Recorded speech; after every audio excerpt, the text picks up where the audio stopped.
Why most people feel behind, and it has everything to do with time. Why most people feel behind, and it has everything to do with time. I find it interesting when we think about time, there are so many thoughts on time, research on time, good quotes about time. And when you really, well, one thing we know about time is that, especially, I guess, in our understanding of it, is that time keeps moving regardless. Nothing stops time. As I'm talking right now, the clock is moving, the seconds are going, the earth is rotating. There's movement that we can't physically see. We see it with the rising of the sun. We see it with the setting of the sun. That's an indicator of this constant movement of time. And for us, a day equates to 24 hours. We have 24 hours in a day. We have 60 minutes in an hour, so forth and so on. And you break it down by seconds. And this concept that behind the scenes of your life, no matter what you're doing, time is always moving. We quantify time in months. We have different calendar months. We quantify time based on seasons. We have fall, spring, winter. Wait, what is it? Spring, winter. I'm missing something. Summer, spring. We have spring coming up. We're coming out of our winter season. We're moving into spring. We're going to see a time shift where the hours, we move an hour ahead. So there's this constant thing about time around us. And the interesting thing about time is that we have a timeline for our individual lives. We all have an expiration date of when we will no longer be in this earth. But the thing about that is that we don't know how much time we actually have. And it's just so interesting to me when you just look at other people's stories and their lives. You see some people, they live to a certain age, and then you're like, wow, they were so young. Or you have some people who live to a certain age and they passed away after 100 years. And it's this gap in your thinking, like, how do you know, like, what determines how much time you have? And how do you know? Or is that even something you should focus on? Should you focus on that one day you will not be here anymore? Should that be a focus, or should that just put your time in perspective? Because for me, I don't fear death. I fear not reaching my potential and seeing all the work that I've done on myself, me seeing that not pay off. I want to help as many people as possible. So I'm not concerned about death. I'm more concerned about leaving a mark and really helping people and using my body as an instrument for change, for helping someone else get through this life, get through another week, get through another year. So I wanted to open that up to just kind of get you to think about, the blind spots that we don't see. And most people underestimate how much time they actually have. Most people underestimate how much time they have.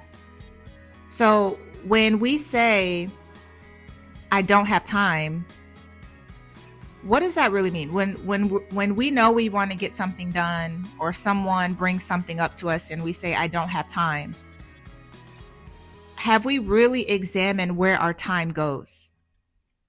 Have we really examined where our time goes? Time disappears quietly, not dramatically. You ever looked up and you're like, oh my God, it's an hour has passed already. Where has that time gone? Or wow, it's already time to go home. Or I finished 4 years of college. That went by so fast, right? You see how time disappears quietly, not dramatically. And I always joke though, if you want time to go by slow, get on the Stairmaster. I promise you, get on the Stairmaster and it feels like time is going so slow because you're like, wait, I want this to be over. Because the Stairmaster is no joke. It is no joke. And but the more you do it, the easier it becomes. But as you challenge yourself more, you're like, you look up and you're like, I've only been on here for 3 minutes and I'm going for 30 minutes. And you're trying everything to distract your mind to just get through the exercise, because at the end of that exercise, you're gaining something. You're reshaping your body, you're burning calories, you're building your calves, you're building your legs. There's a benefit from that time on the Stairmaster. So I don't think most people are lazy. I just think people are unintentional with their time. Right? I don't think like a lot of people are lazy. I just think people are just unintentional with their time. And this was the reality check for me. You know how your phone, it gives you statistics on your screen time, and you get that notification and it tells you you've been on your phone for 20 hours, almost a whole day.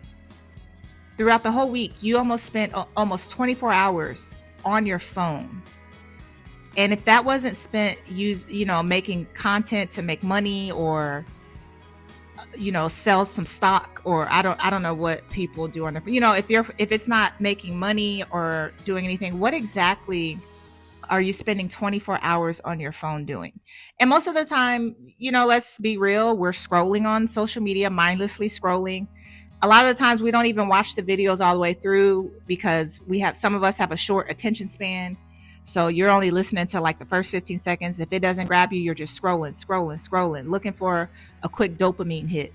You get on a mukbang and you watching people shove pizza in their face. And, your time is just, going to social media. And that's what social media is supposed to do. It's supposed to keep you on as long as possible so they can run ads and keep running the same ad. If you showed interest in one ad and you didn't buy, they're going to hit you with that ad like 10 different times, because the more they put that ad in front of you, it increases the likelihood that you're going to buy on TikTok Shop or whatever they're selling.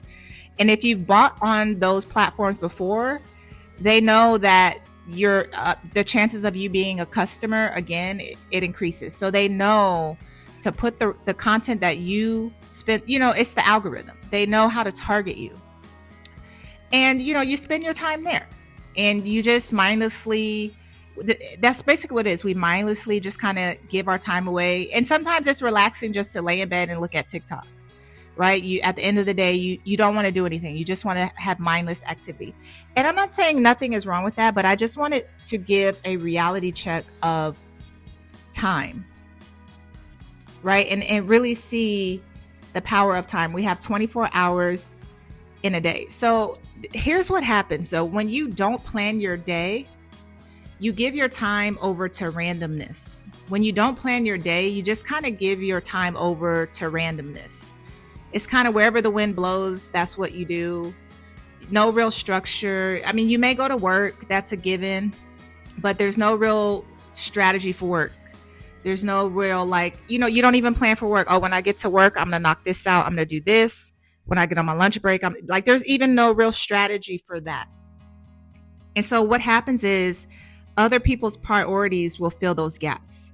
If you don't plan your day, you're going to give other people the priority to fill those gaps.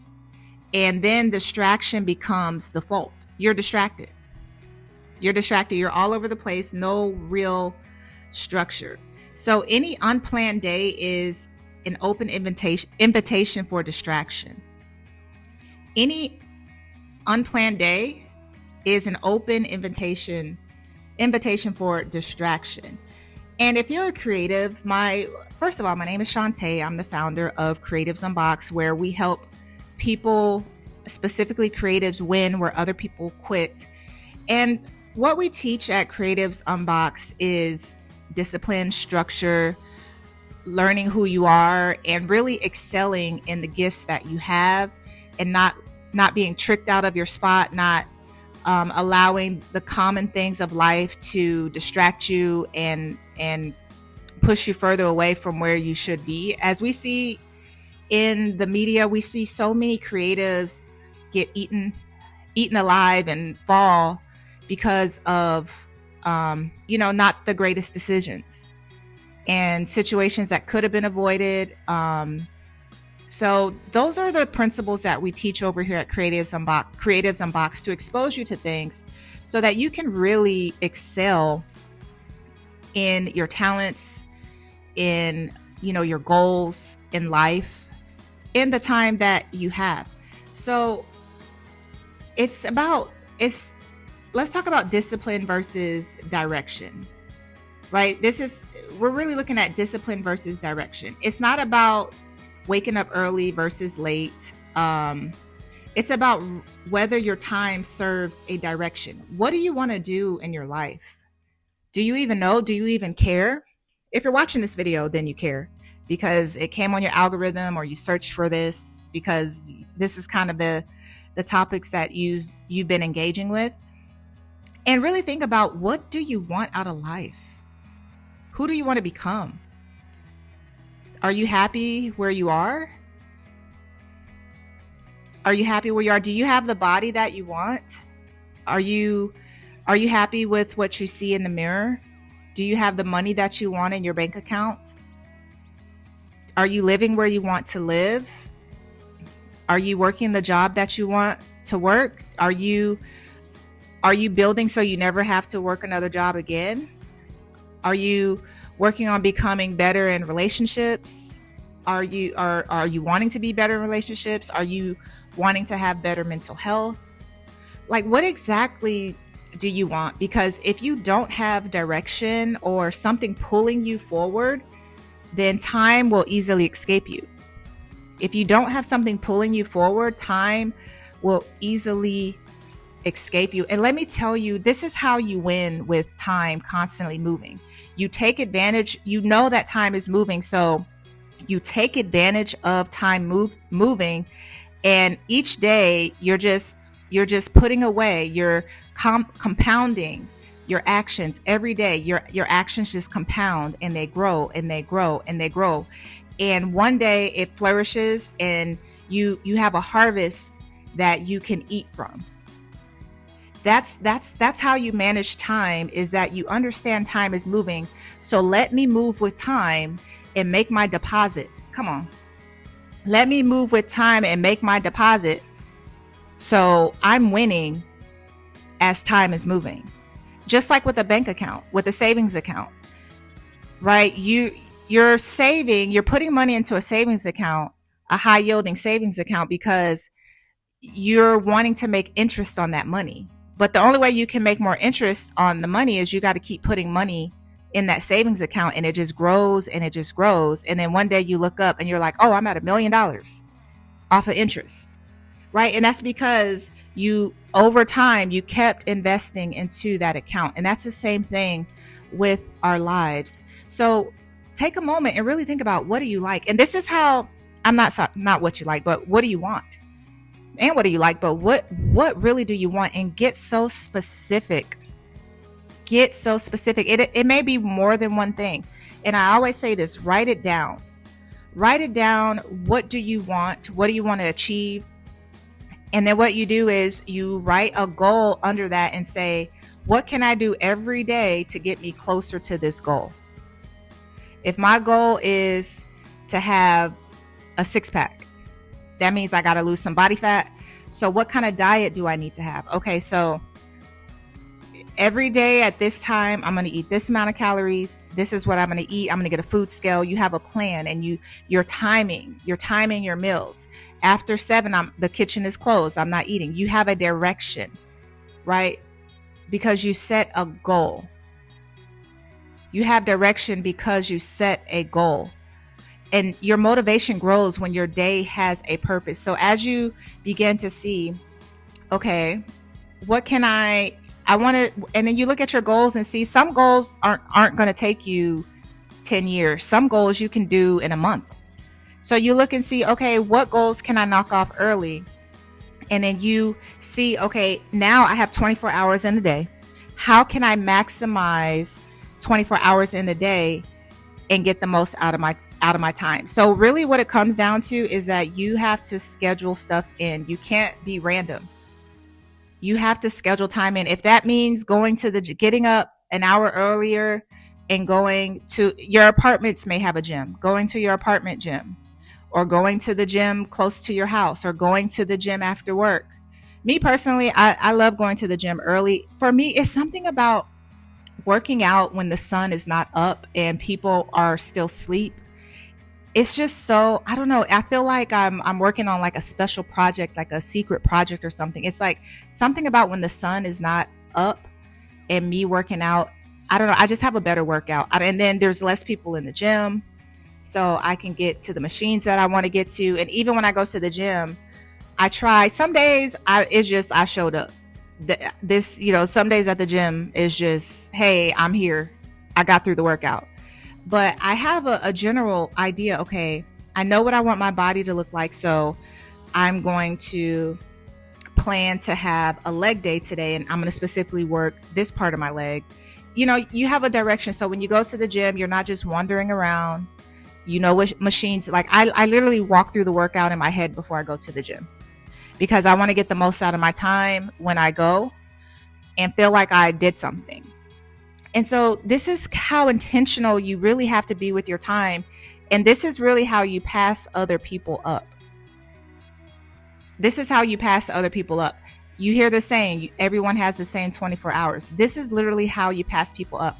And I did a test. I remember I was like, how much work can I really get done in a day? How much work can I really get done in a day? So what I did, I planned every hour to the best of my ability. Okay, I'm going to wake up at this time. I'm going to go to the gym. I'm going to do this, take a shower. I'm going to eat, maybe take a 15-minute break. Then while I do this, because I have a little downtime, I'm going to clean up my kitchen. And I literally planned every day. I was like, okay, for my business, I'm going to just finish this and do this. And I was amazed at how much I actually got done when I just really set a plan and focus. And especially if you have like any like attention disorder, ADHD, was it ADHD, ADD?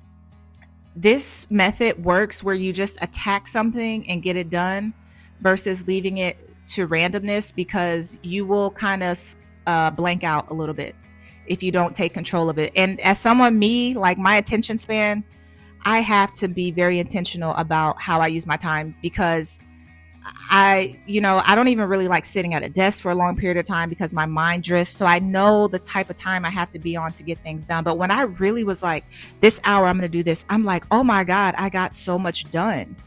And what if you apply those principles to making more money, to building your brand, to getting better in your gifts, right? And I'm a musician as well. So I have to plan to practice. Just because you learn an instrument,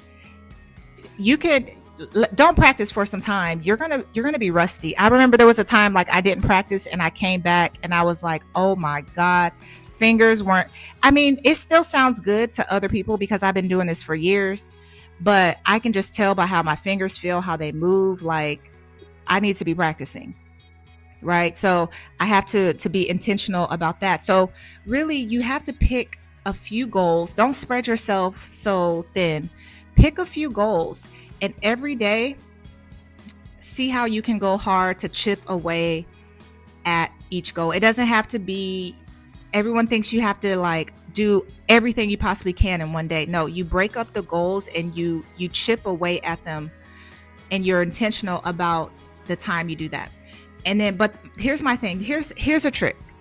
I don't know if I want to call it a trick, but here's a secret. So what you do as much as possible in the beginning.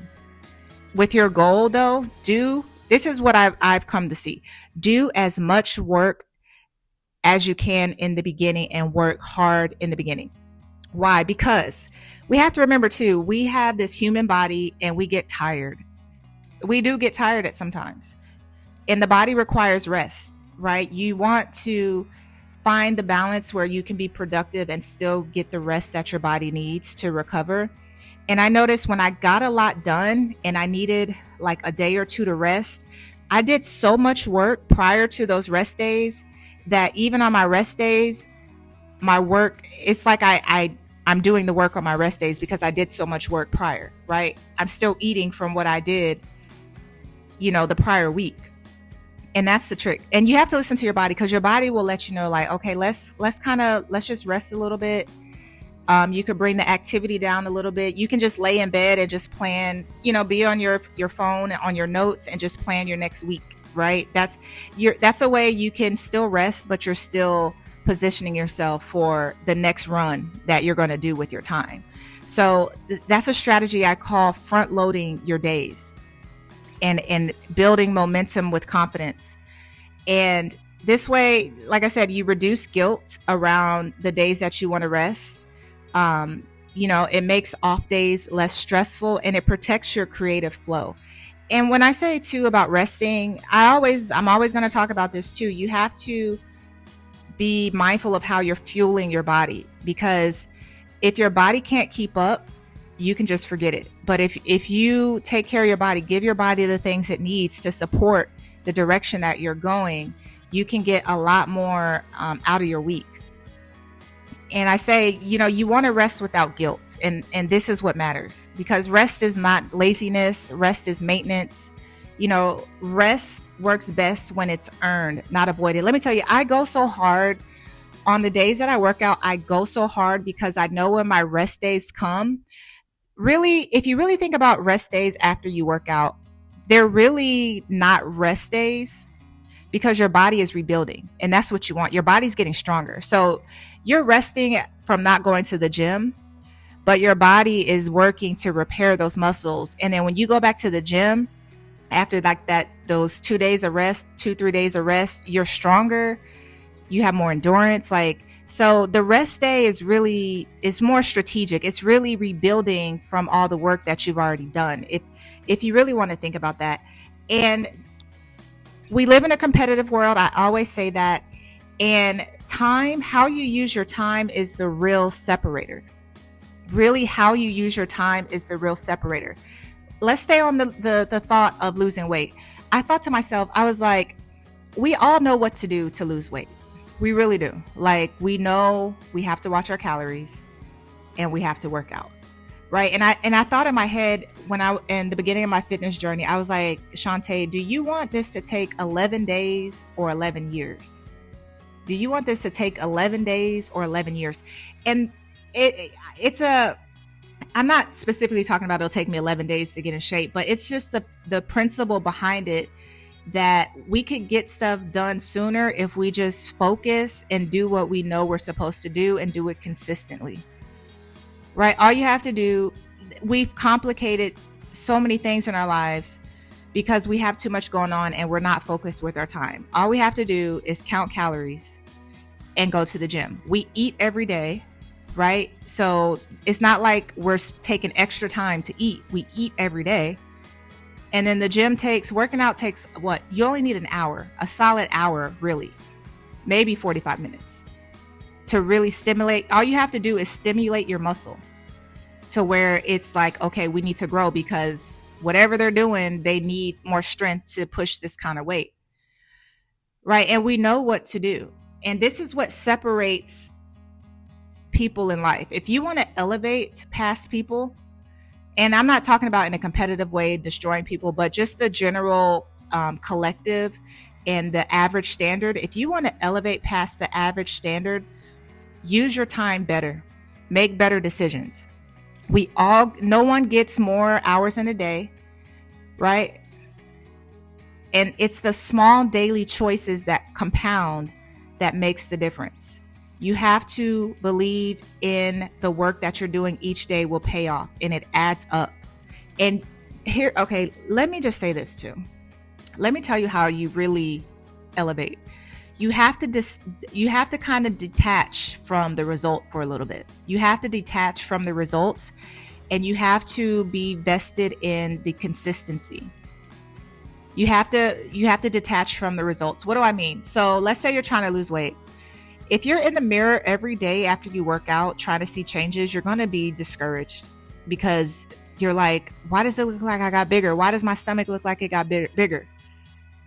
Right? Because it takes time to see the changes.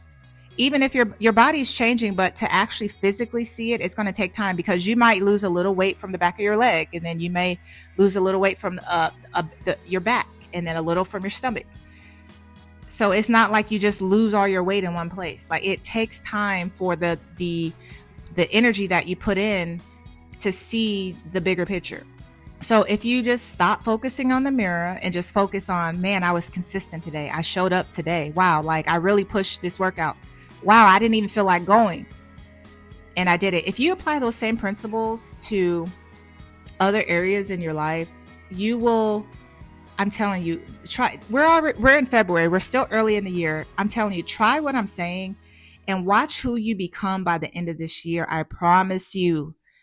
And then it's like I'm telling you, when you tap in and you realize you can do more than what you've been doing, it's like a light bulb goes off and everything else elevates. All of a sudden you're making more money. You're